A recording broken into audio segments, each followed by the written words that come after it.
எல்லோருக்கும் வணக்கம்ங்க. நம்ம சேனலில் நீங்கள் இதுதான் ஃபஸ்ட் டைம் பார்க்குறீங்கன்னா மறக்காமல் சப்ஸ்கிரைப் பண்ணி உங்களோட ஆதரவை எனக்கு கொடுங்க. வாங்க இன்றைக்கி கதைக்குள்ளே போகலாம். இன்றைக்கி என்ன கதை எதிர்பார்க்கணும்னா சுகப்பிரசவத்தை பற்றி தான் பார்க்க போகிறோம். இன்னும் கொஞ்ச நாளில் பிரசவமாகிவிடும் என்று சொல்லிவிட்டார் லேடி டாக்டர். பிரசவம் கஷ்டமாக இருக்காதாம், சுகப்பிரசவம் தானாம். தலை திரும்ப தொடங்கிருச்சாம் என சொன்னதும் சுஜாதாவுக்கு அளவு கடந்த சந்தோஷம். நல்ல வேளை பிரசவம் சிக்கலாகி சிசேரியன் மூலம் குழந்தையை வெளியே எடுக்கும்படி லேடி டாக்டர் கூறவில்லை. அவளுக்கு இது சற்று ஆறுதலாக இருந்தது. அவர் சிறந்த அனுபவசாலியும் நூற்றுக்கணக்கான பிரசவத்தையும் பார்த்தவராம்.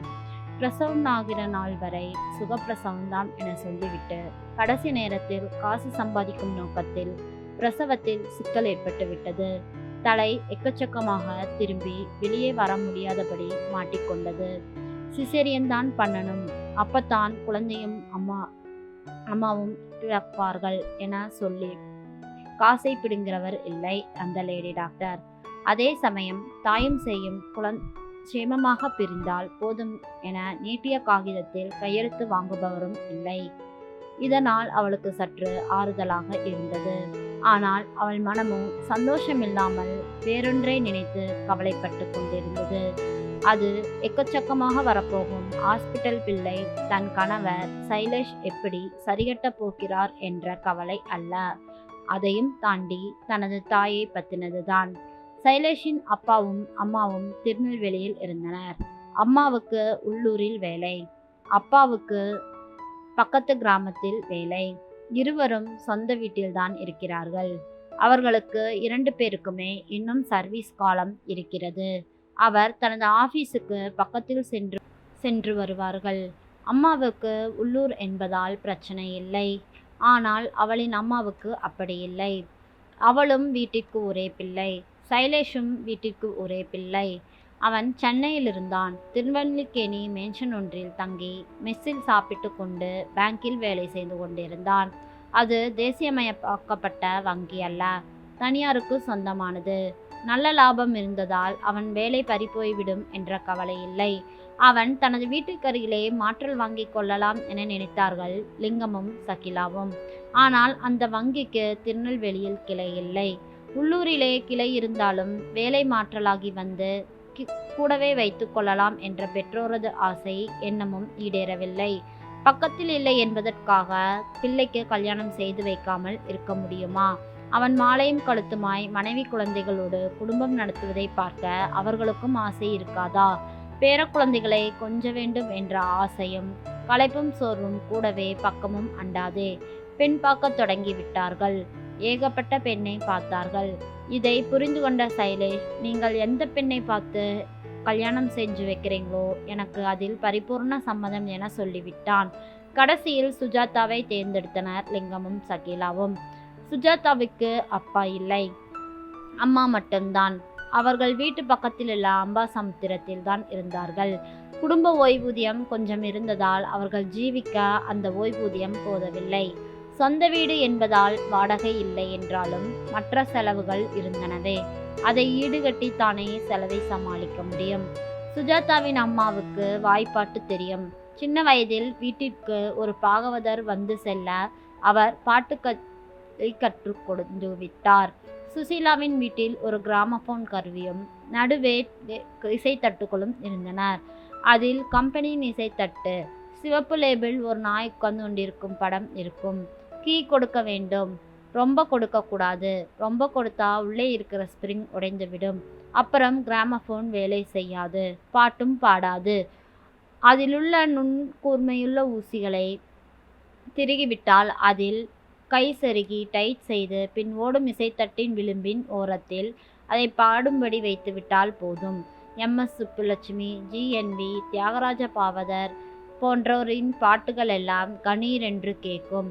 அதை வைத்துதான் அவளின் அம்மா பாட்டுக்களை கற்றுக்கொண்டு இருந்தாள்.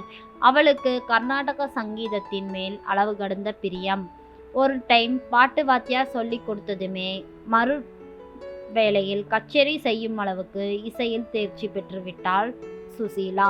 அரங்கேற்றம் செய்ய வேண்டிய வேளையில் சுசீலாவின் கணவர் காலமாகிவிட்டான். அவ்வளவுதான், நொறுங்கிவிட்டாள். அவளுக்கு இருந்த ஒரு ஆதரவும் போய்விட்டது. அந்த எதிர்பாராத அதிர்ச்சியிலிருந்து சுஜித்தாவின் அம்மா மீள ரொம்ப நாள் ஆகிவிட்டது. இசைஞானம் அவளுக்கு இப்போது கை கொடுத்து உதவியது. சுஜாதாவை ராணி ஸ்கூலில் சேர்த்து விட்டாள். எஸ்எஸ்எல்சி படிக்க வைப்பதற்குள் அவளுக்கு படும்பாடு தீர்ந்துவிட்டது. அதற்கு பெரிதும் உதவியாக இருந்தது அவள் அளவு கடந்து வைத்திருந்த கர்நாடக சங்கீதம் தான். பல குழந்தைகளுக்கு வீடு வீடாக போய் சங்கீதம் சொல்லிக் கொடுத்தாள். சில சமயம் விசேஷ நாட்களில் மேடை கச்சேரியும் நடத்துவாள். தனக்கு ஒரு வேலை கிடைத்தால் தன்னின் அம்மாவை நல்ல முறையில் பார்க்க வேண்டும் என்பதுதான் சுஜாதாவின் கடைசி ஆசை என்றே சொல்ல வேண்டும். ஆனால் அவளுக்கு வேலை கிடைக்கவில்லை. கல்யாணம் தான் ஆனது. பாவம், சென்னைக்கு குடித்தனம் வந்துவிட்டாள். அம்மாவை அழைத்து வந்து தன்னோடு வைத்து கொள்ள வேண்டும் என அவள் கணவனிடம் எடுத்து சொல்ல வலுவான காரணம் கிடைக்கும் என சமயம் பார்த்து காத்திருந்தாள். கடைசியாக அவள் கருத்தரித்து விட்டாள். இதை வேண்டுமென்று சொல்லி அம்மாவை தன்னுடனே வைத்து கொள்ள வேண்டும் என எண்ணினாள் சுஜாதா. ஆனால் கணவனின் எண்ணமோ வேறு மாதிரியாக இருந்தது. என் அம்மா அப்பாவுக்கு பேரனை எடுத்து கொஞ்ச வேண்டும், அவர்கள் கூடவே இருந்து வளர்க்க வேண்டும் என ரொம்ப ஆசை. அதனால் என் அம்மா நம்ம குழந்தையை பார்த்து கொள்ளட்டும். இதை எதிர்த்து பேசினால் அவள் தனக்கு மாமியாரை பிடிக்கவில்லை என நினைத்து விடுவான் என பயந்தாள் சுஜாதா. அப்போது சுஜாதாவுக்கு வழி எடுக்க தொடங்கியது. அம்மாவை உடனே புறப்பட்டு வரும்படி போனில் பேசி விடுகிறேன் என்றான் சைலேஷ். அம்மாவுக்கு திடீர்னு லீவு கிடைக்குமா என தயங்கியபடி கேட்டாள் சுஜாதா. அம்மா வேலை பார்த்தா தானே லீவு கிடைக்கும் என சொன்னான். அதற்கு அவள், முனிசிபாலிட்டியில் வேலை பார்க்குறாங்க இல்லையா, அப்புறம் எப்படி லீவு கிடைக்கும் என கேட்டாள். ஐயோ, நான் என் அம்மாவை சொல்லலை, உன் அம்மாவை தான் சொன்னேன். உன் அம்மா ஊரில் தானே இருக்காங்க, தனியாக இருந்து கஷ்டப்பட்டதெல்லாமே போதும் என்ற கணவனை சந்தோஷம் பொங்க பார்த்தாள் சுஜாதா. ஆமாம், ஒரு பேர குழந்தைய அம்மா அப்பாவை விட தாத்தா பாட்டி கூட இருக்கிறது தான் அவங்களுக்கு மிகுந்த பாசமும் பிரியமும் கொடுக்கும். அன்பும் அக்கறையும் உள்ள குழந்தைதான் ஆரோக்கியமாக வளரும். என் அம்மா வந்து வந்து போயிருந்தா அவங்களுக்கு எப்படி அன்பு கிடைக்கும்? ஆனால் உன்னோட அம்மா கூடவே இருந்தா அவ ஆரோக்கியமாக வளருவா. சாப்பாடு மட்டும் இருந்தா போதுமா குழந்தைக்கு? கூடவே அன்பும் அரவணைப்பும் தானே வேணும். அதனால தான் உன் அம்மாவின் பாசம் நிரந்தரமாக இருக்கும். என் அம்மாவின் பாசமோ அவ்வப்போது தான் கிடைக்கும்.